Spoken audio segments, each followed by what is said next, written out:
कोई तो कर रहा है। कह रहे होंगे भैया हैं? चलो स्टार्ट करते हैं सेशन को। चलिए, नहीं नहीं मेरे पास अभी कोई पिक नहीं है। मेरे पास कहां से पिक आई यार? चलिए शुरू करें। चलिए चलिए चलिए शुरू शुरू करें। हाँ हाँ, चलिए शुरू करें। चलिए अब ध्यान देंगे यहाँ पे। बिल्कुल। अब मेरी बात को ध्यान से सुन ले सभी लर्नर्स, है ना? उसके बाद सब हो जाएगा। देखो ये जो टॉपिक है जेट स्ट्रीम, ये मैं आपको पूरा समझा के चले जाऊंगा आज की क्लास में। उसके बाद कोई जेट स्ट्रीम नाम का डाउट आपके मन में नहीं रहेगा। इस टॉपिक को समझने से पहले मैं दो तीन बातें आपको बता दूं। मैंने कल एक छोटा सा होमवर्क आपको दिया था, और वो होमवर्क जो दिया था वो आपके सामने आपको दिख रहा होगा, हेडलेस सेल, फेरल सेल और पोलर सेल, है ना? और इसी तरह की कल मैंने टॉपिक नहीं समझाया था, क्योंकि फिर वही वाली बात हो जाती कि आपके सर के ऊपर से कहानी निकल जाती। सर आज के क्या समाचार है? आज के समाचार ये है कि भैया अगर कोई ये सोच रहा है कि मैंने बिल्कुल भी एटमॉस्फेयर नहीं पढ़ा और मैं सीधा समझ जाऊंगा जेट स्ट्रीम, तो ये गलत फहमी थोड़ी सी दिमाग से निकाल के आइएगा। ठीक है? क्लास में जब मैं पढ़ा रहा हूँ तो थोड़ा सा कॉपरेट करना, क्योंकि ये टॉपिक आपको समझाना मेरे लिए बहुत बड़ी चुनौती है। इसका रीजन है, अब आप कहेंगे सर क्या रीजन है? क्योंकि इस टॉपिक के बारे में एनसीईआरटी में कुछ गिवन ही नहीं है। सिर्फ एक लाइन में लिखा हुआ है, आप पढ़ के देखिए, अगर आप एनसीईआरटी पढ़ते हैं तो सिर्फ एक लाइन में डिफाइन किया हुआ है कि भैया जब हमारी जो हवा है ना, जो हमारी विंड है, जब वो आपके आइसोबार के पैरेलल आ जाए एक हाइट पे जाके, उसी को जेट स्ट्रीम बोलते हैं। बस जो मैंने आपको जेट स्ट्रीम की डेफिनेशन बताई थी ना, सिर्फ एनसीईआरटी में वो डेफिनेशन गिवन है। उसके अलावा जेट स्ट्रीम के बारे में एनसीईआरटी में ही कुछ गिवन नहीं है। तो आप अंदाजा लगा लो कि फिर ये चीज पूरी, इसका पूरा मेथड समझाना मेरे लिए कितना बड़ा चैलेंज आपके लिए। तो इसलिए आई वांट कि आप कोऑपरेट करके सुनिएगा, और जितनी बातें मैं बोलूं उतनी बातों को दिमाग में लाइएगा। ठीक है? आई होप आप मेरी बात समझ पा रहे होंगे मैं क्या कहना चाह रहा हूँ। ठीक है, चलिए शुरू करते हैं। तो जरा अच्छे से बिहेव कीजिएगा और जो मैं कहना चाह रहा हूँ उसे ध्यान से सुनिए। चलिए, अब जैसे कि आपके सामने यहाँ पर ये पूरा स्ट्रक्चर दिख रहा है, ठीक है? सब कुछ क्लियर है? Voice everything is all. चलिए, आप सभी को पता है कि ये हमारा इक्वेटर है। इक्वेटर के पास हमें एक हेडलेस सेल दिखती है। उसके बाद हमें यहाँ पर एक सेल दिख रही है जिसको मैं कह सकता हूँ फेरल सेल, और उसके बाद जो है मैं यहाँ पर एक सेल को कह सकता हूँ पोलर सेल। ठीक है? आज की क्लास में जेट स्ट्रीम की पूरी पीएचडी हम लोग जान के जाने वाले हैं। ठीक है? लेकिन इसको स्टार्ट करने से पहले मैं एक दो बातें आपको बता दूं, उन्हें ध्यान में रखना। इमेजिन करिए कि लैंड है। इमेजिन करिए कि लैंड है आपका कोई, ये धरती का सरफेस है। प्लीज यहाँ ध्यान से सीखिएगा जो मैं कह रहा हूँ। अभी कोई बच्चा बातें ना करे, बिल्कुल अपनी बातों को रोक लो। इमेजिन करो कि इसे मैं थोड़ा सा और अच्छे से बनाता हूँ। ठीक है? यहाँ ध्यान से देखिएगा। इमेजिन करिए, गुड इवनिंग गुड इवनिंग। यहाँ ध्यान दो, अभी बाद में सब गुड इवनिंग, अभी 5 मिनट बाद सबका गुड इवनिंग निकलने वाला है। तेल निकल जाएगा तो सच्चा यहाँ देख लो, बाद में गुड इवनिंग बोले लायक नहीं रहोगे। तो सच्चाई भी यहाँ देख लो, अभी सारा जोश निकलने वाला है, बता रहा हूँ। चलो सर आप डरा रहे हो। अरे मैं डरा नहीं रहा हूँ यार, मैं सच बोल रहा हूँ भाई। मान के चलो कि ये लैंड है जी सर। जिसको टॉपिक समझना है बस यहाँ से ध्यान मत हटाना, बिल्कुल दिन दुनिया से ध्यान हटा लो। आज की क्लास में चैलेंज है बहुत बड़ा। मतलब ये मान लो कि अगर टॉपिक में आपको समझाने में सक्षम हुआ तो मुझे लगेगा कि हाँ मुझे पढ़ाना आता है, और अगर टॉपिक में नहीं समझा पाया तो मुझे लगेगा कि टॉपिक में नहीं समझा पाऊंगा। ठीक है? तो आज मेरी टेस्टिंग है। ठीक है? तो चलिए अब ध्यान से देखिए, ये लैंड है। मान के चलिए कि मैं धरती पे यहाँ पे खड़ा हुआ हूँ जी सर। यहाँ पर भी जो है एक बंदा और खड़ा हुआ है जी सर। ये धरती पे दो लोग खड़े हैं। हमने मान लिया कि यहाँ पे हाई प्रेशर है, हमने मान लिया कि यहाँ पे लो प्रेशर है। हमें एक बहुत कॉमन सी बात पता है कि हवा हमेशा हाई प्रेशर से लो प्रेशर की ओर मूव करती है जी सर। ये बात हमें पता है। जेट स्ट्रीम, जेट स्ट्रीम भी तो एक प्रकार की विंड है। ये बातें कल बता चुका था, ध्यान देना बिल्कुल। जेट स्ट्रीम भी तो एक प्रकार की विंड है, और अगर विंड है तो हाई प्रेशर से लो प्रेशर की तरफ ही मूव करेगी। ये बात दिमाग में रखते चलना जो बताते जा रहा हूं। अब क्या करते हैं, मैंने आपसे कहा था कि अगर कोई हवा यहाँ धरती पे है वो हाई प्रेशर से लो प्रेशर की ओर जाएगी, तो ये हवा की स्पीड थोड़ी कम हो सकती है। ये जो हवा ऐसे चली, ये जो हवा हाई प्रेशर से लो प्रेशर चली, इसकी स्पीड थोड़ी कम हो सकती है। क्यों? मैंने क्या कहा था, बीच में कुछ बैरियर हो सकते हैं। हो सकता है बीच में कोई बिल्डिंग वगैरह आ जाए, बीच में कोई बिल्डिंग आ जाए, बड़े बड़े पिलर्स आ जाए, खंबे आ जाए, तो हो सकता है कि हवा की स्पीड थोड़ी कम हो जाए। लेकिन अगर मैं जो है थोड़ा सा हाइट पे चले जाऊं, अगेन अगर मैं थोड़ा सा हाइट पे चले जाऊं, अगर मैं थोड़ा सा हाइट पे चले जाऊं, और मैंने बोला हाइट पे यहाँ पे हाई प्रेशर, और अगेन मैंने यहाँ पे बोला लो प्रेशर जी सर। मैं थोड़ा हाइट पे चले गया हूं, अब मैं थोड़ा सा हाइट पे चले गया हूं, और हाइट पे जाके ऊपर मान लो कि यहाँ पे हाई प्रेशर है, यहाँ पे लो प्रेशर है। और एक कॉमन सा फंडा सभी जानते हो कि हवा हमेशा हाई प्रेशर से लो प्रेशर जाती है जी सर। बिल्कुल सर। स्पीड भी इसकी काफी तेज होगी, क्योंकि बीच में ऊपर हवा में कोई बैरियर तो है नहीं हवा को रोकने वाला। अब ऊपर हवा में तो बिल्डिंग तय नहीं होगी कि हवा को कोई बिल्डिंग रोकेगी। नीचे तो भैया ये ना कि हवा चल रही है, बीच में कुछ बिल्डिंग वगैरह आ सकती है, लेकिन चलो ऊपर तो कुछ बैरियर नहीं होगा। तो हवा हाई प्रेशर से लो प्रेशर जा रही है, काफी अच्छी स्पीड में जा रही है। ठीक है सर, ये बात हम सर समझ गए। अब आपको यहाँ पर एक बात क्या समझनी है लर्नर्स, एक जो बहुत ही कॉमन सी बात है उसको आपको क्या समझना है कि ये आपका हाई प्रेशर है, आपका लो प्रेशर है। ठीक है? अब ऊपर कोई बैरियर नहीं है। हमें पता है कि जब भी हवा मूव कर रही है, ये एयर आपकी मूव कर रही है हाई प्रेशर से लो प्रेशर, और हमें पता है कि अर्थ रोटेट करती है। हमें मालूम है कि अर्थ जो है रोटेट करती है। वी ऑल नो दैट कि अर्थ जो है रोटेट करती है। इस डायग्राम को मैं जरा यहाँ बनाता हूँ, जरा यहाँ पे ध्यान से देखना। ये मैं हाइट पे चले गया, ध्यान से देखिएगा। ये मैं हाइट पे चले गया, और मैंने बोला यहाँ पे आपका हाई प्रेशर है, और मैंने बोला आपका यहाँ पे लो प्रेशर। प्लीज यहाँ पे ध्यान रखना, सारी कहानी यहीं से क्लियर होगी आज आपकी। ये पॉइंट मैं जानबूझ के समझा रहा हूँ, क्योंकि एक बार ये पॉइंट समझ में आ गया उसके बाद जियो स्ट्रीम में खेल खेल में समझा दूंगा तुम्हें। तो प्लीज अभी यहाँ पे ध्यान से देखना। ये पहले हम धरती पे थे, हम थोड़ा हाइट पे आ गए ऊपर, और हाई प्रेशर से लो प्रेशर हवा आपकी ट्रैवल कर रही है। बिल्कुल सर। अब हमें पता है कि यार अर्थ रोटेट कर रही है, और अर्थ के रोटेट करने के कारण एक फोर्स रिलीज होती है, जिस फोर्स को हम बोलते हैं कुलस फोर्स। अभी तो हवा की डायरेक्शन ऐसे चल रही है, लेकिन अर्थ के रोटेट करने के कारण एक हवा अभी तो हवा ऐसी चल रही है हाई से लो प्रेशर, लेकिन अर्थ रोटेट कर रही है और अर्थ रोटेट करने के कारण एक फोर्स निकल के आती है, कोरोलियस फोर्स। उस फोर्स की वजह से इस हवा की डायरेक्शन थोड़ी सी इस तरफ डिफ्लेक्ट हो जाएगी। क्या ये बात मान सकते हो? क्या ये बात मान सकते हो? बात मान सकते हो? अभी तक इस हवा की डायरेक्शन सीधी थी, but because of Coriolis force इस हवा की डायरेक्शन चेंज हो जाएगी। हो जाएगी चेंज, हो जाएगा। अब आप सभी को पता है कि इस पूरे तरफ high pressure, high pressure, high pressure, जी सर। इस पूरी तरफ low pressure, low pressure, low pressure. इस पूरी लाइन में तो लो प्रेशर है, इस पूरी लाइन में हाई प्रेशर है। और हो सकता है कि कोरोलियस फोर्स इतनी जोर से लग जाए, हो सकता है कि कोरोलियस फोर्स इतनी जोर से लग जाए कि ये कोरोलियस फोर्स की वजह से हवा बिल्कुल ऐसे सीधी हो जाए। अब आप मुझे बताओ कि जिस रेखा में प्रेशर सेम होता है, जब किसी लाइन में प्रेशर सेम होता है, जब किसी लाइन में प्रेशर सेम होता है, क्या उस लाइन को मैं आइसोबार बोलता हूं? रिप्लाई कर दो, रिप्लाई कर दो फटाफट, बोलता हूं। पर आप मुझे बताओ कि अभी ये जो आपको हवा है, ये जो हवा है, ये हवा जो है, ये हवा आपको आइसोबार के बिल्कुल, आइसोबार के बिल्कुल, क्या ये हवा आपको पैरेलल होती हुई नजर आ रही है क्या? जरा मुझे बताओ, क्या मुझे बताओ, ये जो विंड है, ये विंड आपको आइसोबार के बिल्कुल पैरेलल होती नजर आ रही है क्या? यस सर, ये आइसोबार है। आइसोबार मतलब एक ऐसी रेखा जहां पे हर जगह प्रेशर सेम होता है। आइसोबार मतलब एक ऐसी लाइन जहां पे हर जगह प्रेशर सेम होता है, high pressure, high pressure, high pressure, high pressure, high pressure. अब आप मुझे बताओ, आइसोबार के जस्ट ये विंड जो है पैरेलल है ना, एक ऐसे विंड, एक ऐसे wind, wind which is parallel to isobar, wind which is parallel to isobar, एक ऐसी हवा जो आइसोबार के पैरेलल होती है, उसी को हम बोलते हैं jet stream, is called jet stream. पहले बताओ, ये कांसेप्ट क्लियर है? ये कांसेप्ट क्लियर है? रिप्लाई कर दें, एक बार रिप्लाई कर दें, ये कांसेप्ट क्लियर है? अब मैंने यहां पे लिख दिया कंसेप्ट नंबर 1, ये मैं क्यों लिख रहा हूं बाद में याद दिलाऊंगा। कंसेप्ट नंबर 1 मैंने यहां पे लिख दिया, समझ में आया? समझ में आया? क्लियर हो गया? बहुत बढ़िया। अब चलिए आगे। अब यहां तक हमें कहानी समझ आ गई, पहला कंसेप्ट आपको समझ में आ गया। अब जब भी मैं कंसेप्ट नंबर 1 बोलूं तो तुम्हारे दिमाग में ये इमेज आ जानी चाहिए। अब चलिए अगले कंसेप्ट की ओर, ठीक है सर? अब देखो, अब क्या हो रहा है, जरा प्लीज यहां पे ध्यान से देखें आप लोग। दो चीजें मैं आपको पहले यहां सिखाना चाहूंगा, इन दो बातों को यहीं पे सुन लो। और जिसने एक भी बात, मैं कह रहा हूं यहां पे अगर आपने एक भी बात छोड़ दी ना, भूल जाना कि कभी तुम्हें जिंदगी में जेट स्ट्रीम समझ में आने वाला है। मैं साइंस की यहां पे कोई लैंग्वेज यूज नहीं करूंगा, जितनी बातें मैं बताऊंगा बस उतनी बातों को आपको ध्यान में रखना है, ठीक है? वरना कहीं सारे आर्ट्स और कॉमर्स वाले बच्चे कंफ्यूज होंगे, जितना मैं बताऊंगा उसे सुनना बस। एक बात हमेशा ध्यान रखना, एक बात हमेशा ध्यान रखना कि ये हो गया हमारा, ये हो गया मान लो धरती, ये हो गई धरती, मुझे मालूम है ये धरती हो गई। यहां पे मैंने क्या किया, एक हमने यहां पर पेड़ लगा दिया, जी सर पेड़ लगा दिया। सर यहां पे एक सन है, सर ये जो सन है, इस सन से सर किरणें आ रही है, धरती पे लग रही है, इस सन से किरणें धरती पे लग रही है। सूरज की गर्मी, सूरज की जो गर्मी है वो इस धरती को गर्म कर रही है। अब उसके बाद इस धरती से जो है गरम गरम हवा निकलेगी, ऑब्वियस सी बात है। सूरज की गर्मी ने इस धरती को गर्म कर दिया, उसके बाद इस धरती से गरम गरम जो है हवा बाहर निकल रही है। क्या इस चीज को मैं कन्वेक्शन बोल सकता हूं? क्या इस चीज को मैं कन्वेक्शन बोल सकता हूं? पहले मुझे बताइए, क्या इस चीज को मैं कन्वेक्शन बोल सकता हूं? रिप्लाई कर दें एक बार। क्लियर? कन्वेक्शन हमेशा आपको नीचे नजर आएगा यहां धरती पे, कन्वेक्शन हमेशा आपको धरती पे नजर आएगा, पहली बात। अब ये गर्मी ऊपर चली गई, ये गर्मी जो है ऊपर चली गई, ये गर्मी जो है ऊपर चली गई, ध्यान से देखिए, ये गर्मी जो है ऊपर चली गई, गर्मी जो है ऊपर चली गई, ऊपर चली गई। यहां पर जब गर्मी ऊपर चली गई, जब गर्मी यहां पे ऊपर चली गई, यहां पे जब गर्मी ऊपर चली गई, तो यहां पर मामला काफी वार्म होगा। पहले मुझे बताइए, मामला काफी वार्म होगा। अब आप सभी को पता है कि यहां से गर्मी तो ऊपर उड़ गई, जब यहां से सारी गर्मी ऊपर उड़ गई तो नीचे कैसा प्रेशर बना? रिप्लाई करें, रिप्लाई करें, नीचे कैसा प्रेशर बना? नीचे कैसे प्रेशर बना? ऊपर कैसा प्रेशर बनेगा? ऊपर कैसा प्रेशर बनेगा? ऊपर कैसा प्रेशर बनेगा? हाई प्रेशर बनेगा, ठीक है? जहां पर हाई प्रेशर बन रहा है, क्या इस बात को मान सकते हो हम धरती से काफी ऊपर है? क्या इस बात को मान सकते हो हम धरती से काफी ऊपर है? जहां पे कंडीशन वार्म है वहां पे हाई प्रेशर बनता दिख रहा है, जहां पर कंडीशन वार्म है वहां पे हाई प्रेशर बनता दिख रहा है। एक बार रिप्लाई कर दें, धरती पे हम या धरती से ऊंचाई पे हैं? अभी बताओ, अगर मैं इस वाले पॉइंट की बात करूं, हम धरती पे या ऊंचाई पे हैं? ऊपर है। कहां है? ऊपर है। कहां है? ऊपर है।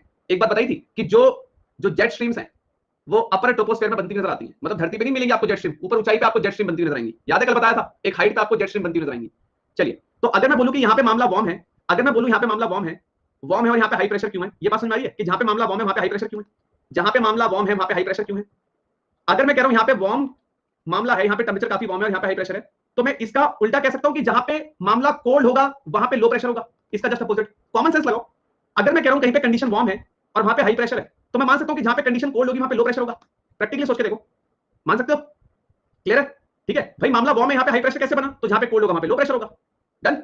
अब यहां पर क्या है, आपको दूसरा कंसेप्ट भी समझ में आ गया, आपको दूसरा कंसेप्ट भी समझ में, कंसेप्ट के नाम लिख रहा हूं यहां पे। और जब मैं सारी कहानी जोड़ूंगा ना, तो मैं मुंह से बोलूंगा कंसेप्ट नंबर 1 याद करो, कंसेप्ट नंबर 2 याद करो, कंसेप्ट नंबर 2 को रट लो, और तो तुम्हें कोई दिक्कत आने वाली नहीं। कंसेप्ट नंबर 2 को रट लो कि जहां पे कंडीशन वार्म है वहां पे हाई प्रेशर देखने को मिलेगा, अगर कंडीशन कोल्ड है, अगर मामला थोड़ा कोल्ड हो चुका है हवा का, तो वहां पे मुझे लो प्रेशर देखने को मिलेगा। इस चीज को दिमाग में बिठा लो, मैं भी कह रहा हूं, तुम्हें 10 सेकंड दे रहा हूं, ये जो मैंने यहां पे लिखा है इसे देख लो, जो मैंने देखा इसे देख लो, बस इस चीज में कोई कंफ्यूजन ना हो कि सर यहाँ पे वार्म है यहाँ पे हाई प्रेशर कैसे हुआ, सर वहां पे कोल्ड है तो लो प्रेशर कैसे हुआ। अगर कंडीशन वार्म है तो हाई प्रेशर कैसे बनता है मैंने आपको भी बताया, और ऑब्वियसली बात अगर वार्म में हाई प्रेशर है तो ऑब्वियसली बात अगर हवा ठंडी है तो लो प्रेशर होगा, जस्ट इसका अपोजिट।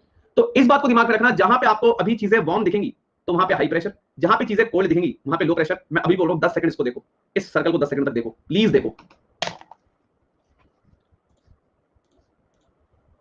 डन, डन है, डन है, ओके वेरी गुड, ठीक ठीक है, ओके चलिए बहुत बढ़िया, इसे देख लिया। अब आगे बढ़ते हैं, ठीक है। दो कंसेप्ट हमने सीख लिए, एक कंसेप्ट नंबर 1, एक कंसेप्ट नंबर 2। अब जो है स्टार्ट करते हैं जेट स्ट्रीम की वर्किंग समझना, ठीक है। जस्ट अ सेकंड, यहां देखें, जितना पूछूंगा उतना आंसर देना, ठीक है। अपना दिमाग ज्यादा नहीं लगाना है, जितना पूछूंगा उतना आंसर देना। This is your polar cell. 3 प्रकार की सेल होती हैं, Hadley cell, Ferrel cell, polar cell. ये जो पूरा सर्कल बन रहा है हेडले सेल, ये जो पूरा सर्कल बन रहा है फेरल सेल, और ये पोलर सेल। जो पूछूंगा वही आंसर में चाहिए, ज्यादा कुछ नहीं चाहिए। चलिए शुरू, ठीक है। दीपू मैं कंडीशन बता चुका हूं, मैं किस कंडीशन से बोल रहा हूं, मैंने उस कंडीशन से आपको बता दिया, उसके पीछे मैं आपको एक और रीजन दे दूंगा, ठीक है दीपू। चलो ध्यान दो, चलिए। ये इक्वेटर है, इक्वेटर के अगर मैं इक्वेटर की बात करूं तो यहां पे कंडीशन वार्म होगी या कोल्ड होगी, पहले आप बताओ। कंडीशन वार्म होगी या कोल्ड होगी, आप बताइए क्या होगी। वेरी गुड, वार्म होगी, ठीक है। कंडीशन काफी वार्म होगी, मान सकते हैं, बिल्कुल सर। अब यहां पे ध्यान से देखिए, सुनिए मेरी बात ध्यान से। कंडीशन काफी वार्म होगी, अगर मैं कह रहा हूं कि अभी मैं इक्वेटर के बिल्कुल पास हूं, यहां पे कंडीशन काफी वार्म होगी। इस वार्म कंडीशन के कंपैरिजन में, इस वार्म कंडीशन के कंपैरिजन में यहां पर कंडीशन कैसी होगी जरा बताइएगा। कोल्ड होगी, कोल्ड होगी, मान सकते हो कोल्ड होगी। यहां पे चीजें ज्यादा वार्म होगी, इसके कंपैरिजन में चीजें यहां तो कोल्ड होंगी ना, मानोगे, मानोगे, हाँ या ना, बिल्कुल, ठीक है। अब आप लोग मुझे एक चीज बताइए, आप लोग मुझे एक चीज बताइए, अगर मैं यहां पे देखूं मैं एक पॉइंट मैंने ये पकड़ लिया, मान लो, ध्यान दीजिए, एक पॉइंट मैंने मान लीजिए ये पकड़ लिया, सुनिएगा ध्यान से। एक पॉइंट मान लो मैंने ये पकड़ लिया, एक पॉइंट मैंने ये पकड़ लिया।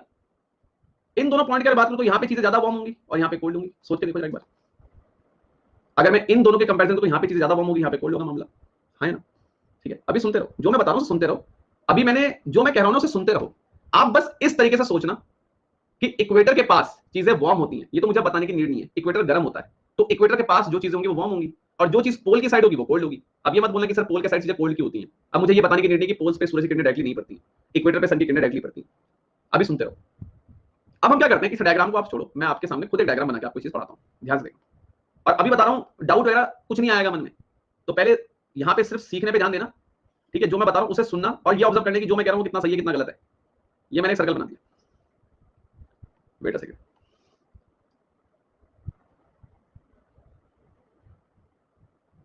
एक सेकंड।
क्या तीनों सेल दिख रही है, देखिए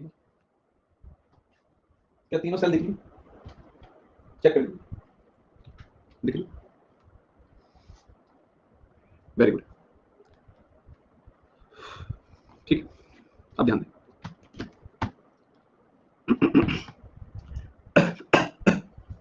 ध्यान दो,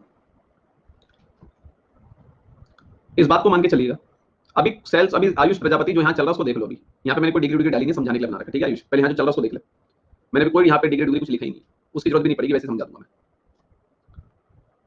यहाँ ध्यान, इमेजिन करिए कि ये वाली जो आपकी रेखा है, this is your equator, please यहाँ पे ध्यान से देखना, भी ये आपकी इक्वेटर है, यहाँ पे आपका इक्वेटर है, ध्यान दो। जहां पे मैं पॉइंट मार्क करूंगा, जहां पर मैं पॉइंट मार्क करूंगा, मैं वहां पे मुझे आपसे जानना है और आपका रिस्पॉन्स सोच समझ के आंसर देना, क्योंकि मुझे यहाँ पे आपका कॉपरेशन चाहिए। कॉपरेशन इन द सेंस ये बात दिमाग में रखना कि जो चीज इक्वेटर के पास होगी वो गर्म होगी, जो चीज पोल के पास होगी वो ठंडी होगी। और मैं जिस तरीके से पूछूंगा पहले मेरी पूरी बात को सुनिएगा तब रिप्लाई कीजिएगा। चलिए स्टार्ट करते हैं। मैंने यहां पर एक पॉइंट ये मार्क कर दिया, ध्यान से देखिएगा, मैंने एक पॉइंट ये मार्क कर दिया, ये एक पॉइंट ये मार्क कर दिया, और ये जो है एक पॉइंट मैंने यहां पे ये मार्क कर दिया। एक पहला पॉइंट यहां देखो और दूसरा पॉइंट, पहले बताओ दोनों पॉइंट दिख रहे हैं मेरे जो मैंने मार्क किए? दोनों पॉइंट दिख रहे हैं जो मैंने मार्क किए? चेक कर लो, दिख रहे हैं? Very good. अगर मैं इस वाले पॉइंट की बात करूं, यहां पर कंडीशन वार्म होगी या कोल्ड होगी? जल्दी बताओ, कंडीशन वार्म होगी कोल्ड होगी? जल्दी से बताओ। कंडीशन वार्म होगी, मान सकते हो? मान सकते हो। अगर मैं इस वाले पॉइंट की कंपैरिजन इस वाले पॉइंट से करूं, अगर मैं इस वाले पॉइंट का कंपैरिजन इस वाले पॉइंट से करूं, कंडीशन कोल्ड होगी वार्म होगी? कंडीशन कैसे होगी? कोल्ड होगी। मान सकते हो? मान सकते हो? मान सकते हो? ठीक है, कंसेप्ट नंबर ये तो क्लियर है। अब आगे चलिए, अब आगे चलिए, ठीक है, ध्यान दें, ध्यान दें जरा, बिल्कुल ध्यान दें। अब जो मैं कहने जा रहा हूं उस पर प्लीज जरा सुनेंगे सभी लर्नर्स यहां पे जो मैं कह रहा हूं। चलिए, अगर मैं इस वाले पॉइंट को पकड़ लूं, यहां ध्यान दीजिएगा, मैंने एक पॉइंट ये पकड़ लिया, सुनते रहिए, और मान के चलिए कि मैंने एक पॉइंट ये पकड़ लिया, सुनते रहिए अभी, एक पॉइंट ये पकड़ लिया, एक पॉइंट ये पकड़ लिया। इस वाले पॉइंट में और इस वाले पॉइंट में क्या ये वाला पॉइंट वार्म होगा? ये वाला पॉइंट वार्म होगा? हाँ ना? बिल्कुल। और इसके कंपैरिजन में ये वाला पॉइंट क्या कोल्ड होगा? पहले बताइए। यहां तक सबको क्लियर है चीजें जो बोल रहा हूं? क्लियर है? डन? पक्का? अब मैं एक बार इस चीज को दोबारा से रिकॉल करूंगा, यहां पे बोर्ड पे देखो। अगर मैं इस वाले पॉइंट को इस वाले पॉइंट को देखूं तो इक्वेटर के ये वाला पॉइंट ज्यादा पास है, ये वार्म होगा, और इस वाले पॉइंट के कंपैरिजन में ये वाला पॉइंट कोल्ड होगा। अगर हम इन दोनों को कंपेयर करें तो ये वार्म होगा, ये कोल्ड होगा, ऑब्वियस सी बात है। उसके बाद अगर मैं थोड़ा आगे जाऊं, मैं इन दोनों पॉइंट को देखूं तो इन दोनों पॉइंट को अगर मैं कंपेयर करूं जगह के हिसाब से तो ये वाला पॉइंट ज्यादा वार्म होगा क्योंकि ये वाला पॉइंट इक्वेटर के पास है, ये वाला पॉइंट इसके कंपैरिजन में इसके कंपैरिजन में इसके कंपैरिजन में वाला पॉइंट कोल्ड होगा। क्या यहां तक कहानी क्लियर? यहां तक कहानी क्लियर? पक्का? वेरी गुड, ठीक। अब जरा एक काम कीजिए, यहां पे आइए, कंसेप्ट नंबर 2 पे एक बार जरा आना पड़ेगा। ये वार्म का मतलब कैसा प्रेशर? वार्म का मतलब कैसा प्रेशर? रिप्लाई कर दो। वार्म का मतलब कैसा प्रेशर? High pressure. कोल्ड का मतलब कैसा प्रेशर? Low pressure. वार्म का मतलब कैसा प्रेशर? High pressure. कोल्ड का मतलब कैसा pressure? Low pressure. Concept number 2 हमने ओपन किया। अब आ जाओ, कहां बनाया था हमने डायग्राम? ये रहा। इट मींस यहां पे मामला वार्म है, तो मुझे पता है कि अगर मैं यहां पे देखूं जरा जो है, तो high pressure, high pressure, high pressure, high pressure, ध्यान से देखते रहिए, high pressure, high pressure, high pressure, high pressure. जी सर। यहां पे कंडीशन कोल्ड है, यहां पर कंडीशन कोल्ड है, लो pressure, low pressure, low pressure, low pressure, low pressure, low pressure, low pressure, low pressure, low pressure. जहां कोल्ड वहां low pressure, जहां वार्म वहां हाई प्रेशर। ठीक। अगेन जहां वार्म है यहां वार्म है, जहां वार्म होगा देखते रहिए, high pressure, high pressure, high pressure, high pressure, high pressure, high pressure, high pressure. ऊपर कोल्ड है, ऊपर कोल्ड है, लो pressure, low pressure, low pressure, low pressure, low pressure, low pressure, क्योंकि हमने पढ़ा था जहां कोल्ड वहां लो प्रेशर, जहां वार्म वहां हाई प्रेशर। यहां तक कहानी क्लियर? यहां तक कहानी क्लियर? ठीक, ओके।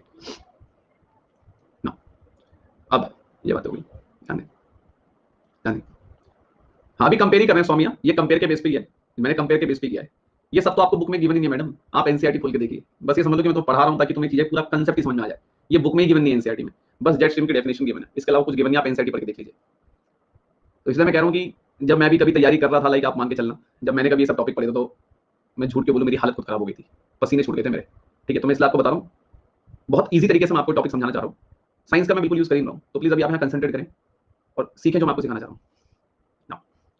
एक बहुत कॉमन सी बात सभी को पता है कि हवा हमेशा जो है हाई प्रेशर से लो प्रेशर मूव करती है, ये तो मुझे बताने की निर्णय सबको पता है, जिसने क्लास देखी होगी, जिसको ये बात नहीं पता उसको तो कुछ समझ वैसे भी नहीं आने वाला। ये तो 100 बार हम जान चुके हैं कि हवा हमेशा हाई प्रेशर से लो प्रेशर की ओर मूव करती है। मत भूलना, जेट स्ट्रीम भी एक प्रकार की विंड है, जेट स्ट्रीम भी एक प्रकार की पवन है, वो भी हाई प्रेशर से लो प्रेशर जाएगी, बिकॉज विंड हाई प्रेशर से लो प्रेशर मूव करती है। जी सर। अब यहां पर जरा ध्यान से देखना, ये हाई प्रेशर है लो प्रेशर है, ये हाई प्रेशर लो प्रेशर कैसे बना मैंने आपको बता दिया। अब जरा काम कीजिए, जरा ध्यान से देखिएगा, ध्यान से देखिएगा, मैं जिस लाइन की ओर इशारा करूंगा मुझे आपका सिर्फ आपका रिप्लाई चाहिए और उसके बाद आपको प्राउड फील हो जाएगा कि हमें समझ में आ गया। अगर मैं इस वाली लाइन की बात करूं, क्या हर जगह हाई प्रेशर है क्या? इस वाली लाइन को देखो, सिर्फ इस वाली लाइन को देखो, हर जगह हाई प्रेशर है क्या? हर जगह हाई प्रेशर है क्या? अगर इस पूरी लाइन में हाई प्रेशर है तो क्या मैं इस लाइन को आइसोबार बोल सकता हूं? पहले बता दो। बोल सकता हूं? बोल सकता हूं? बिल्कुल बोल सकता हूं। ऐसे अगर मैं कह रहा हूं कि यहां पर लो pressure low pressure low pressure low pressure low pressure, तो इस पूरी लाइन में अगर हर जगह लो प्रेशर है तो इस लाइन को भी मैं आइसोबार बोल सकता हूं। बिल्कुल। अब अगर मैं यहां पे देखूं ऊपर हर लाइन में high pressure high pressure high pressure high pressure, तो मैं इस लाइन को भी आइसोबार बोल सकता हूं। बिल्कुल। और अगर मैं यहां पे देखूं ये ऊपर जो है हर जगह लो प्रेशर, तो इस वाली लाइन को भी आइसोबार बोल सकता हूं। अगर मैं सही हूं, अगर मैं सही हूं, क्या मुझे टोटल 4 आइसोबार दिख रहे हैं फिलहाल? अगर मैं सही हूं, क्या मुझे टोटल 4 आइसोबार दिख रहे हैं? हाँ या ना? बिल्कुल। 2 लो प्रेशर का आइसोबार है, 2 हाई प्रेशर का आइसोबार है। हाँ या ना? Reply fast. 2 लो प्रेशर का आइसोबार है, 2 हाई प्रेशर का आइसोबार है। बिल्कुल। ठीक। अब यहां तक कहानी समझ आ गई। अब ध्यान दें। अब ठीक, ये मैंने दिखा दिया। अब बात क्या होती है कि हमने एक कंसेप्ट पढ़ा था। अगेन जरा कंसेप्ट नंबर 1 पे आ जाओ। कंसेप्ट नंबर 1 पे आ जाओ। याद याद के लिए बता रहा हूं। ये धरती है, ये एक लैंड है। मैंने बोला कि ये हाई प्रेशर, मैंने बोला ये लो प्रेशर। जी सर। और मैंने बोला कि हवा हमेशा हाई प्रेशर से लो प्रेशर की ओर मूव करती है। जी सर। लेकिन अगर मैं थोड़ा हाइट पे चल जाऊं, हाइट पे चले गए सर आप, यहाँ पे हाई प्रेशर सर, सर यहाँ पे लो प्रेशर। हवा तो सर हाई प्रेशर से सर लो प्रेशर ही जाएगी। लेकिन सर आप एक हाइट पे आ चुके हो। हाइट पे अगर आप आ चुके हो, अगर आप हाइट पे आ चुके हो तो बिकॉज ऑफ कोल्डेस्ट फोर्स ये हवा का डायरेक्शन हो सकता है कि सर पूरा ऐसे मूव हो जाए। ये हवा भी ऐसे बह रही थी, लेकिन बिकॉज ऑफ कोल्डेस्ट फोर्स ये हवा बिल्कुल ऐसे हो जाए, बिल्कुल आइसोबार के पैरेलल हो जाए। इस पूरी रेखा में जो है high pressure high pressure high pressure high pressure, इस पूरी लाइन में हाई प्रेशर हाई प्रेशर। तो यहाँ पे आपको हाई प्रेशर के बिल्कुल हवा जो है वो पैरेलल आती नजर आ रही है। मतलब ये पूरी line high pressure high pressure high pressure, तो ये पूरा एक आइसोबार है और इस आइसोबार के बिल्कुल हवा एक पैरेलल आ चुकी है।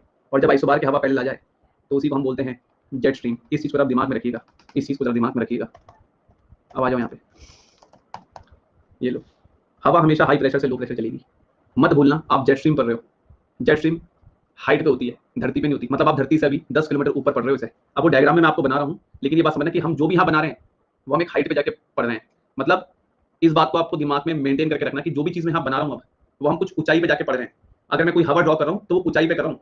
मतलब 10 से 14 किलोमीटर की, मान लो कि अगर ये धरती है, ये आपकी अर्थ है, ये अर्थ है, अर्थ से कुछ ऊंचाई पे जाके, अर्थ से कुछ ऊंचाई पे जाके मैं हवा ड्रॉ कर रहा हूँ। ये बात ध्यान रखना, क्योंकि जेट स्ट्रीम एक हाइट पे होती है। जेट स्ट्रीम एक ऐसी इवेंट है जो पृथ्वी से काफी ऊपर हाइट पे होगी, ये ध्यान में रखना। अब यहाँ देखिए, ये आपका हाई प्रेशर है, ये लो प्रेशर है।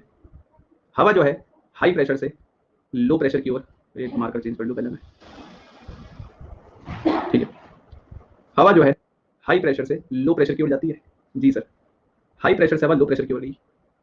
लेकिन हमें पता है कि एक हाइट पे जाके कोई बैरियर नहीं होता, और बिकॉज ऑफ कोल्डेस्ट फोर्स ये हवा पूरी जो है ऐसे को डिफ्लेक्ट हो जाएगी।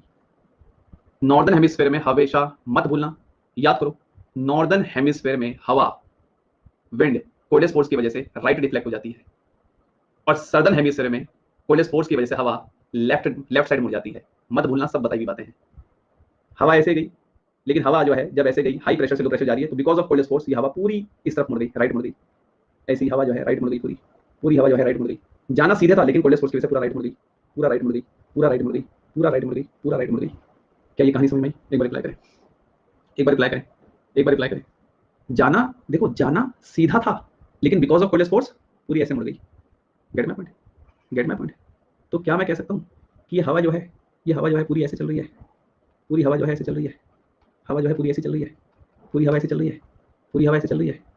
हाँ, अर्थ रोटेट कर रही है, अर्थ के रोटेट करने से कोल्डेस्ट फोर्स, और कोल्डेस्ट फोर्स इतनी ज्यादा लग चुकी है हाइट पे कि ये हवा पूरी हाई प्रेशर के बिल्कुल ये देखो पैरेलल आ चुकी है। अब आप इस हवा का डायरेक्शन देखो, मेरा डायरेक्शन देखो जो बना रहा हूँ, ये हवा आइसोबार के बिल्कुल पैरेलल आ गई। ये जहाँ पे आपको हर जगह high pressure high pressure high pressure high pressure नजर आ रहा है, ये एक आइसोबार तो है। और आप देखो विंड जो है, ये पूरी विंड ये आइसोबार के पैरेलल आ गई। और अगर विंड आइसोबार के पैरेलल आ गई तो वही क्या है? Jet stream. वही क्या है? वही क्या है? जेट स्ट्रीम है। वही क्या है? जेट स्ट्रीम है। ये हवा भी ऐसी है, ये हवा इस हाई प्रेशर के बिल्कुल पैरेलल आ गई, जो भी हम पढ़ रहे थे। अब यहाँ देखो ना, आपके सामने है, पूरी कहानी आपके सामने है जो है। अब आप देख लो, तो ये देखो, ये आपकी जेट स्ट्रीम चल रही है, ये हवा आपकी जेट स्ट्रीम है। और आपको देखो ये जेट स्ट्रीम आइसोबार के पैरेलल चल रही है। और जब कोई हवा आइसोबार के पैरेलल आ जाए एक हाइट पे जाके, उसी को हम क्या बोलते हैं? जेट स्ट्रीम बोलते हैं सर, जेट स्ट्रीम बोलते हैं sir. Now come forward, high pressure low pressure, हवा हमेशा हाई से लो प्रेशर की ओर जाएगी, हवा हमेशा हाई से लो प्रेशर की ओर जाएगी। लेकिन कोल्डेस्ट फोर्स के कारण पूरी राइट को हवा मुड़ जाएगी, पूरी राइट मुड़ जाएगी, पूरी राइट मुड़ जाएगी, पूरी राइट मुड़ जाएगी, पूरी राइट मुड़ जाएगी, पूरी राइट मुड़ जाएगी, पूरी राइट मुड़ जाएगी, पूरी राइट मुड़ जाएगी। तो अगेन अगर आप देखेंगे तो ये हवा जो है अगेन ये आइसोबार के पैरेलल आ चुकी है। आइसोबार मतलब एक ऐसी रेखा जहाँ पे प्रेशर सेम होता है। तो ये भी मुझे क्या बनती हुई नजर आ रही है सर? सर ये भी मुझे जेट स्ट्रीम बनती हुई नजर आ रही है सर। सर इन दोनों जेट स्ट्रीम में अंतर क्या है? कल की क्लास सिर्फ याद कर लो। ये वाला जो एरिया है, जो ये वाली आपकी जेट स्ट्रीम बनती नजर आ रही है, ये सब ट्रॉपिकल वाला एरिया है, इसे बोलेंगे सब ट्रॉपिकल जेट स्ट्रीम। सर ये ऊपर जो जेट स्ट्रीम बन रही है सर, ये पोलर रीजन में बन रही है सर, ये वाली सर। सर ये बनेगी polar jet stream. That solve.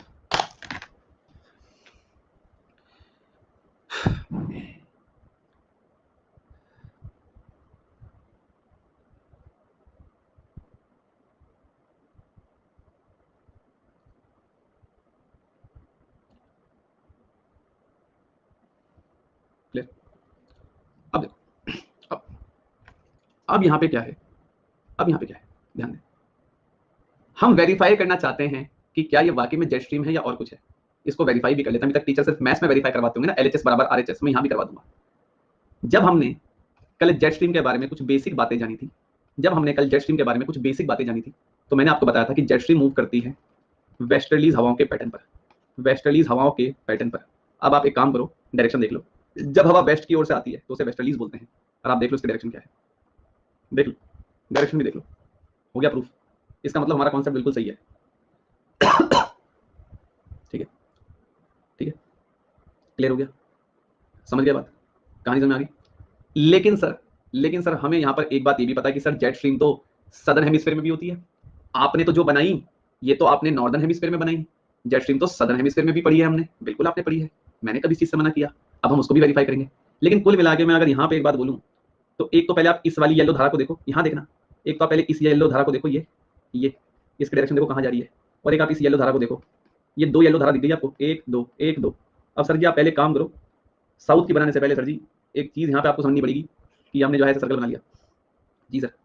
उसके बाद सर ये हमने बीच में बना लिया जो है इक्वेटर जी सर, बिल्कुल। और आप ये मान के चलिए कि मैंने यहाँ पर क्या किया, एक येलो धारा ये, एक येलो धारा ये, इसको हमने नाम दिया पोलर जेट स्ट्रीम साहब, और साहब इसको हमने नाम दिया सब ट्रॉपिकल जेट स्ट्रीम साहब। तो दो प्रकार की मैंने आपको जेट स्ट्रीम बताई थी।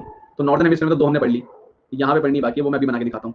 ठीक है, अब आप इसको फिगर में देखोगे, ये लो डायग्राम से भी पहले वेरीफाई कर लो। ये लो वेस्टर्लीज पैटर्न में चलती है। ये ऊपर क्या है? Polar jet stream. पैटर्न कैसा है? वेस्टर्लीज पैटर्न है भैया। पैटर्न कैसा है? वेस्टर्लीज पैटर्न है भैया।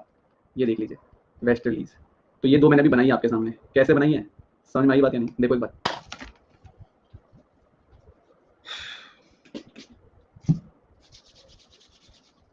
ठीक है, क्लियर है? अभी वही पढ़ना है, पहले जो बताया उसको देख लो। हाँ, मेंडर पैटर्न ही है ये मेंडर पैटर्न ही है। जब जब कोई हवा जिगजैग चलती है, जब कोई हवा जिगजैग चलती है तो उसे हम मेंडर पैटर्न ही बोलते हैं सर। ये बात हम कल कर चुके हैं। जब कोई स्नेक पैटर्न पे हवा चलती है तो उसे मेंडर ही बोलते हैं, कल बताया था मैंने आपको। याद आ रहा है? ठीक है, समझ गया बात? ठीक है, चलिए अब हम लोग आगे चलें। तो हमने इसकी पूरी कंस्ट्रक्शन जो है कर ली। अब हम लोग आगे चल सकते हैं, थोड़ा सा साउथ में वाला भी देख लें एक बार। हाँ, निधि में दिखा रहा हूँ आपको डायग्राम। मेरे साथ बनाया तुम लोगों ने या बस यूं ही चल रहा है? बनाया मेरे साथ? ऐसे नहीं होगा कि मुझे ध्यान रहेगा, मैं तो आइंस्टीन हूं, बनाना पड़ेगा साथ साथ। बनाया? हाँ फिर ठीक है, फिर सही है। चलो आइए, अब यहाँ पे आइएगा वापिस, देखिए। ठीक है, तो डायग्राम कहाँ गया? वो सारी बातें मैं सौम्या जैन तुम्हारी क्लियर करूंगा। अभी आप यहाँ पे ध्यान दो। अभी मैंने इसलिए यहाँ पे कुछ मार्किंग करी नहीं है सौम्या, मैं सब बातें आपको क्लियर करूंगा। पहले आप जो मैंने समझाया सौम्या, वो आपके समझ में आया? पहले आप ये बताइए। ठीक है, बस वेरी गुड। अब सौम्या आप यहाँ पे देखो पहले। अब देखो, तो नॉर्दर्न हेमिस्फीयर में तो हमने बात जान ली। ठीक है, चलो कोई नहीं, आप बाद में बना लेना जिसको जैसा सही लगे। मतलब ये होता है कि साथ साथ अगर आप बना लोगे तो वो चीज सही है। चलो खैर कोई बात नहीं, आप यहाँ ध्यान दें। नॉर्दर्न की सारी जो पैटर्न था वो हमने बना लिया है। लेकिन हम ये बात कैसे मान लें कि ये चीज हर जगह? देखो जेट स्ट्रीम दोनों हेमिस्फीयर में चलती है, उत्तरी गोलार्ध में भी चलती है, दक्षिणी गोलार्ध में भी चलती है। मतलब नॉर्दर्न हेमिस्फीयर में भी आपको जेट स्ट्रीम देखने को मिल जाएगी और सर्दर्न हेमिस्फीयर में भी आपको जेट स्ट्रीम देखने को मिल जाएगी। अब सर बात है ऐसी कि इसको हमें थोड़ा साउथ में भी देखना पड़ेगा, सदर्न हेमिस्फीयर में देखना पड़ेगा। तो हम लोग उसको जरा देखने का प्रयास कर रहे हैं, ध्यान दीजिएगा। एक सेकंड,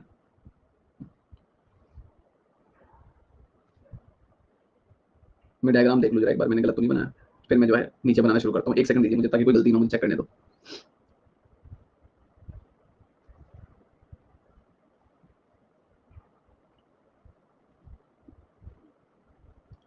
ठीक है,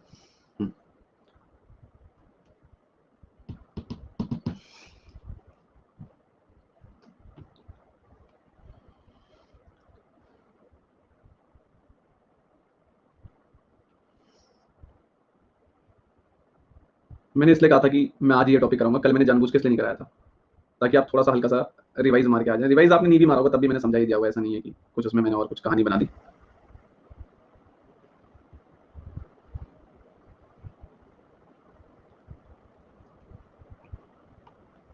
एक सेकंड।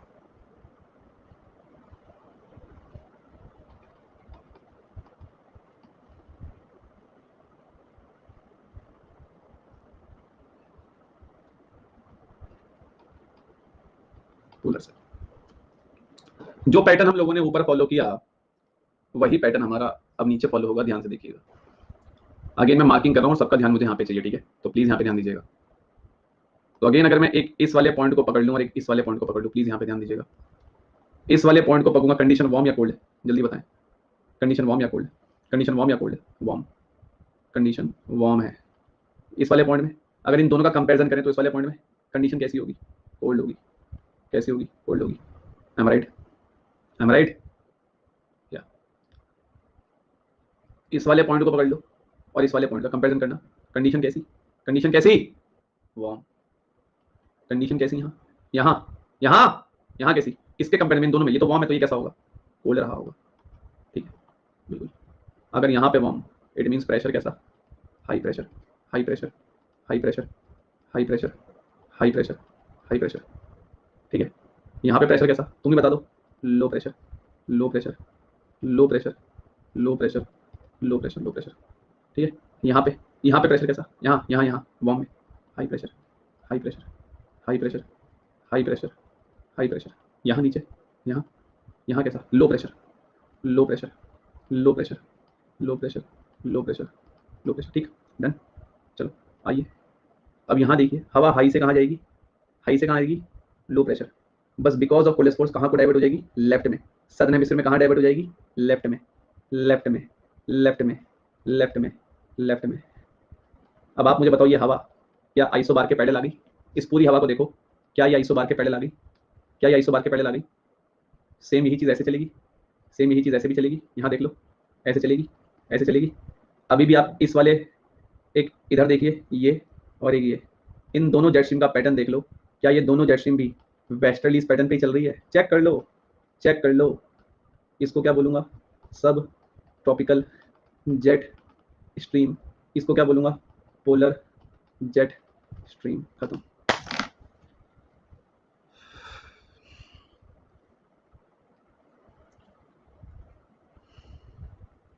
ठीक, खत्म, ठीक है? Sir I am literally crying. अरे हर्ष तुम रो क्यों रहे हो? Why you are crying? मैं रोने की क्या बात है? अब देखो, अब मेरी बात सुनो। वो लड़का थोड़ा सेंटी हो गया, वो थोड़ा सेंटी हो गया, वो इमोशनल हो गया, कोई नहीं, वो थोड़ा हो गया होगा इमोशनल। अब देखो यहाँ पर एक लड़के ने क्या बोला कि सर इक्वेटर पे तो लो प्रेशर होता है। तुम पता है कहाँ देख रहे हो? तुम ग्राउंड पे जाके देख रहे हो। ग्राउंड पे नहीं देखना है, थोड़ा हाइट पे जाके देखो, हाइट पे कैसा प्रेशर होगा? High pressure. तुम जो कह रहे हो ना सर इक्वेटर पे तो लो प्रेशर होगा, तुम धरती, तुम जो है ग्राउंड पे जाके देख रहे हो, ग्राउंड लेवल पे। वहां पे जाके नहीं देखना है, लैंड लेवल पे जाके देखना, हाइट पे देखना, हाइट पे कैसा प्रेशर होगा? Low pressure. अगर मैं कह रहा हूँ कि ये इक्वेटर है, मान ले ये इक्वेटर है, मान ले कि यहाँ पे लो प्रेशर है, लेकिन ऊपर हाइट पे कैसा प्रेशर होगा? खुद बता। अगर नीचे लो तो ऊपर कैसा प्रेशर होगा? High pressure. और मत भूल हम जेट स्ट्रीम पढ़ रहे हैं, जेट स्ट्रीम हाइट पे होती है, तो प्रेशर कैसा होगा? हाई या लो? और बोल। ठीक है ठीक है, समझ गई बात? यही है, हाँ, ठीक है, ठीक है, ये लो। हाँ, अब मेरी बात सुनो, आप एक हाइट पे जाके पढ़ रहे हो ना, एक हाइट पे जाके पढ़ रहे हो। अब हाँ, अब सुनो मेरी बात। श्रेय आप क्लियर हो गया ना आपको? हाँ, अब देखो कुछ बच्चे यहाँ पे क्या कह रहे हैं, मैं आपको बताता हूँ कि सर ये इक्वेटर है। मैं बता रहा हूँ ना, कईयों के मन में आ रहा होगा, लो मैं क्लियर करता हूँ कि सर ये अर्थ होगी, सर ये इक्वेटर है, इक्वेटर पे सर लो प्रेशर होता है। अरे आप धरती पे क्यों जाके देख रहे हो? आप एक हाइट पे जा चुके हो ऊपर, यहाँ पे आके देखो ऊपर हाइट पे कितना होगा, है ना? यहाँ पे अगर आप लैंड के धरती के लेवल पे देखोगे तो लो प्रेशर होगा, लेकिन हम एक हाइट पे पढ़ रहे हैं जाके, आप ऊंचाई पे कैसा प्रेशर होगा? हाई प्रेशर होगा, ठीक है? अब मैं आपको दो चीज और बताता हूँ। मैंने आपसे बोला कि जहां कंडीशन वार्म वहां पे हाई प्रेशर, जहां पे कंडीशन कोल्ड वहां लो प्रेशर। इसका मैं आपको एक और रीजन देता हूं, अगर आपको एक और रीजन देता हूं लो मैं, ठीक है? मैं ज्यादा साइंस में नहीं जाऊंगा, जितनी बातें बोलूंगा उस पर ध्यान में रखना। एक हाइट पे अगर आप जाओगे, एक हाइट पे अगर आप जा रहे हो, मैं पहले बोल रहा हूं, मैं एक हाइट की बात कर रहा हूं, यहीं फंस जाओगे अगर नीचे लैंड पे लेके चलोगे। हम लैंड पे नहीं पढ़ रहे हैं, हम जेट स्ट्रीम एक हाइट पे पढ़ रहे हैं हवा। जेट स्ट्रीम आप ऊंचाई पे पढ़ रहे हो, जेट स्ट्रीम यहाँ मेरे बगल से नहीं गुजर रही, जेट स्ट्रीम ऊंचाई पे चल रही है। अपर ट्रोपोस्फीयर रीजन में 10 से 14 किलोमीटर ऊंचाई पे आपको जेट स्ट्रीम देखने को नजर में आएगी। तो ये मत भूलना, वो गलती आप में से कहीं बच्चे कर रहे हो, वो गलती मत करो।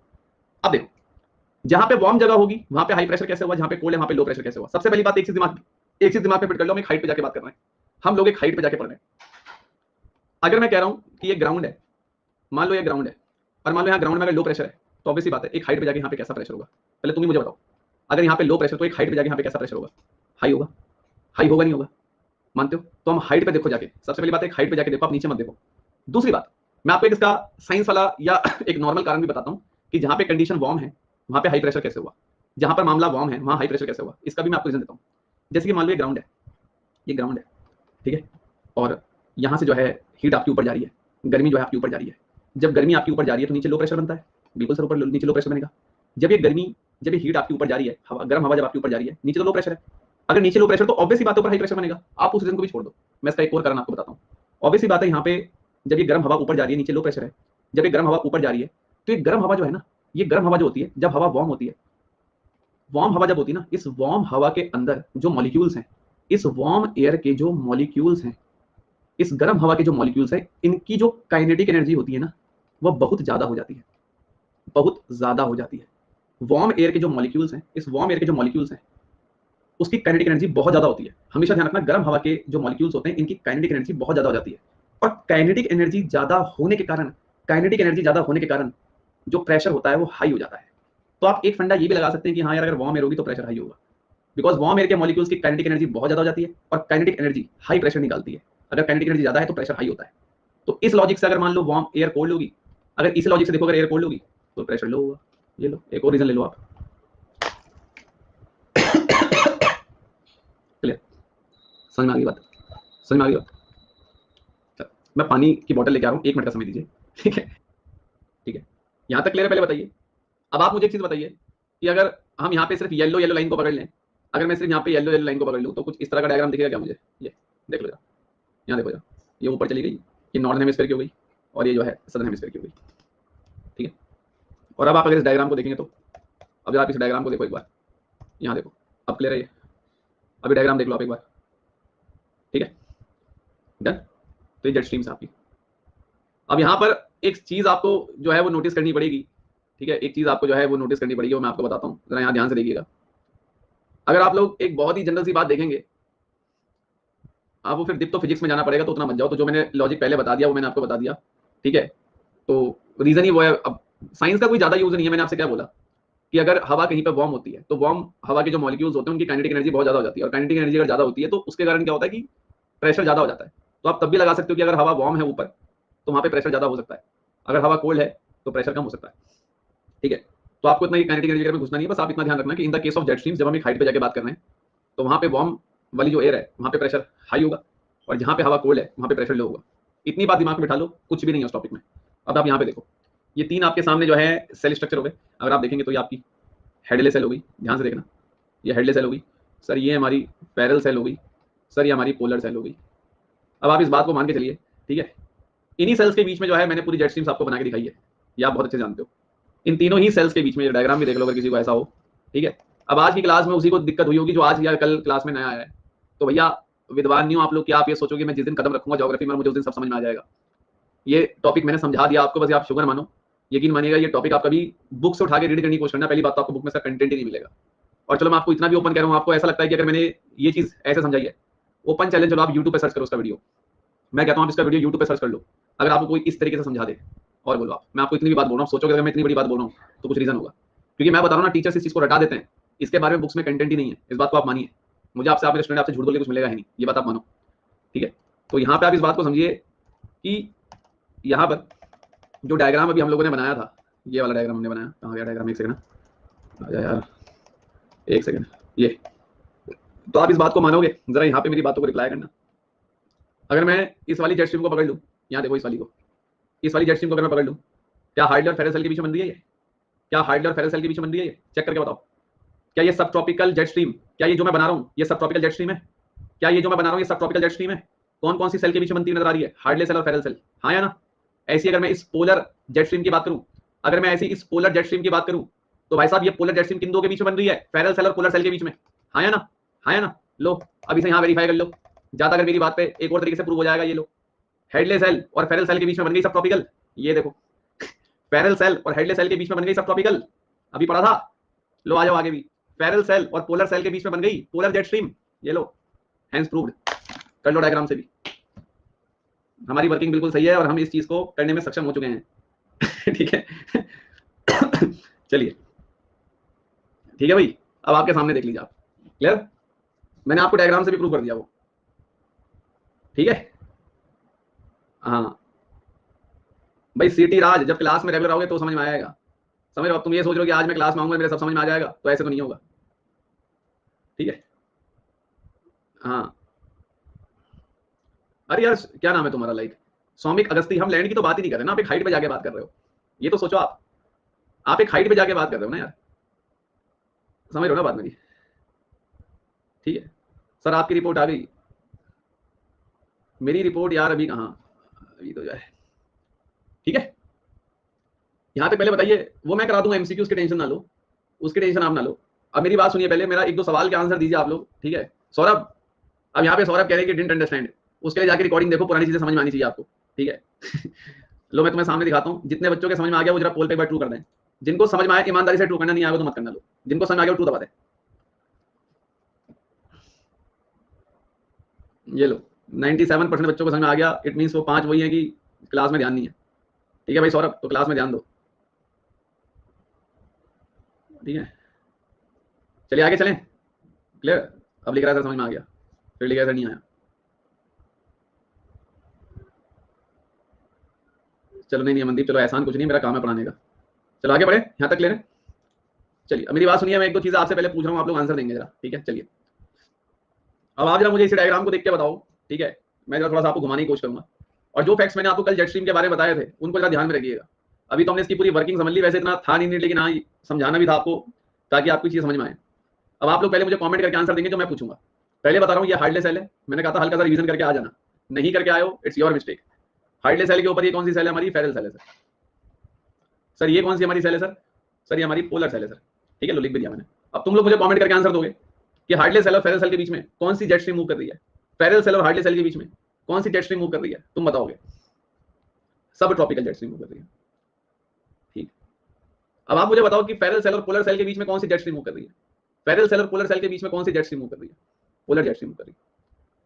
और क्या हम लोगों ने इस चीज को प्रूव भी कर लिया? क्योंकि ये जो जेट स्ट्रीम है ये पूरी की पूरी आइसोबार के पैरेलल भी आ गई थी। क्या हमने इस चीज को प्रूव भी कर लिया था कि ये पूरी की पूरी जेट स्ट्रीम आइसोबार के पैरेलल आ गई थी? और जब कोई हवा आइसोबार के पैरेलल आ जाए तो हम उसे जेट स्ट्रीम भी कह सकते हैं। इसके अलावा हम उसे जियोस्ट्रॉपिक विंड भी कह सकते हैं। सर ये दोनों हेमिस्फीयर में ट्रेवल होती है, चाहे वो सदर्न हेमिस्फीयर हो चाहे सर वो नॉर्दर्न हेमिस्फीयर हो। सर इसका जो पैटर्न है सर वो वेस्टर्लीज पैटर्न में चलता है। सर इसका जो पैटर्न है वो ईस्टर्लीज पैटर्न में चलता है। नहीं सर गलत बात, ऐसा नहीं होगा, वेस्टर्लीज पैटर्न में चलेगा। हाँ चलो ठीक है। मियंडर तो पैटर्न है ना उसका, वो तो आप याद रखते हो, मियंडर पैटर्न लाइक स्नेक की तरह, सांप की तरह। ठीक है हाँ क्लियर है? डन है यहाँ तक? पहले बताइए अभी जितनी बातें मैंने बताई। अच्छा पहले मुझे एक चीज बताओ, जितनी बातें मैंने बताई उतना क्लियर हुआ आपको? ठीक है चलिए आगे चलते हैं। ओके चलो वेरी गुड, वो सारी बातें आपको समझ में आ जाएंगी। ठीक है अब सुनो मेरी बात, अभी क्या है श्रेया राठौर आराम से बैठ जाओ, अभी पहुंचने तो पहले वहां तक। ठीक है हाँ हाँ बिल्कुल सौम्या जैन, आपके डाउट्स बिल्कुल लिए जाएंगे। पहले आप यहाँ सुनो, है ना, अभी इतना बड़ा टॉपिक है आपने सीख लिया है। पहले उसे आराम से दिमाग में डाइजेस्ट होने दो, है ना। जो तुम्हारे डाउट्स होंगे तुम वो भी पूछ लेना, कोई दिक्कत नहीं है। लेकिन पहले मुझे बला या आफत खत्म करनी थी आज। मैं इसे कल ही आपको पढ़ाया था, लेकिन मुझे ऐसा लगा कि कल थोड़ा सा इतने समय बाद क्लास हुई, आपके पता नहीं समझ में आता है नहीं आता, तो इसलिए मैंने कल ये टॉपिक नहीं पढ़ाया था। ठीक है अभी क्या है कि हम लोगों को इस बैच में अब ओशनोग्राफी पहले शुरू करनी है। सुनना ध्यान से जो मैं कह रहा हूँ, ओशनोग्राफी अभी हम लोग शुरू करने जा रहे हैं। ठीक है ओशनोग्राफी हम लोग पढ़ेंगे, और मैं आपकी एक दो स्पेशल क्लास लूंगा, उसमें मैं आपको कुछ वर्ल्ड के क्लाइमेटिक पैटर्न्स पढ़ाऊंगा, क्योंकि यहाँ पे हम वर्ल्ड के क्लाइमेटिक पैटर्न्स पढ़ेंगे तो हमें बहुत समय लग जाएगा। तो स्पेशल क्लास में लगाऊंगा आपकी परसों या तरसों जब भी, उसमें मैं आपको वर्ल्ड के कुछ क्लाइमेटिक पैटर्न्स पढ़ाने वाला हूँ, और कुछ मैं आपको जेट स्ट्रीम के वहाँ पे एमसीक्यूज भी करा दूंगा, ताकि आपका कॉन्फिडेंस हाई हो जाए कि हाँ सर मेरे से क्वेश्चन हो पा रहे हैं। इस बैच में हम ओशनोग्राफी स्टार्ट करेंगे। ओशनोग्राफी को पढ़ने के बाद we will start Indian geography. Indian geography के बाद we will do world geography. और इंडियन ज्योग्राफी और वर्ल्ड ज्योग्राफी में ऐसा कोई टॉपिक नहीं है जो तुम्हें समझ में नहीं आएगा। सिंपल लॉजिक लगेंगे आपके सीधा दिमाग में। अगर ज्योग्राफी का कोई सबसे ज्यादा टिपिकल पार्ट माना जाता है तो ये फिजिकल ज्योग्राफी होती है। तो यही आफत है थोड़ी सी, जो कहीं ना कहीं थोड़ा बच्चे को कंफ्यूज कर देती है, वरना और ऐसा कोई पैटर्न नहीं है कि जो है आपको कंफ्यूजन क्रिएट हो। क्लियर है? समझ गए आप लोग बात ना? अब मैं कल ओशनोग्राफी शुरू करूंगा, तो ओशनोग्राफी जो है शुरू करने से पहले आपके जो डाउट्स हैं वो आप लोग अब पूछ सकते हैं। ठीक है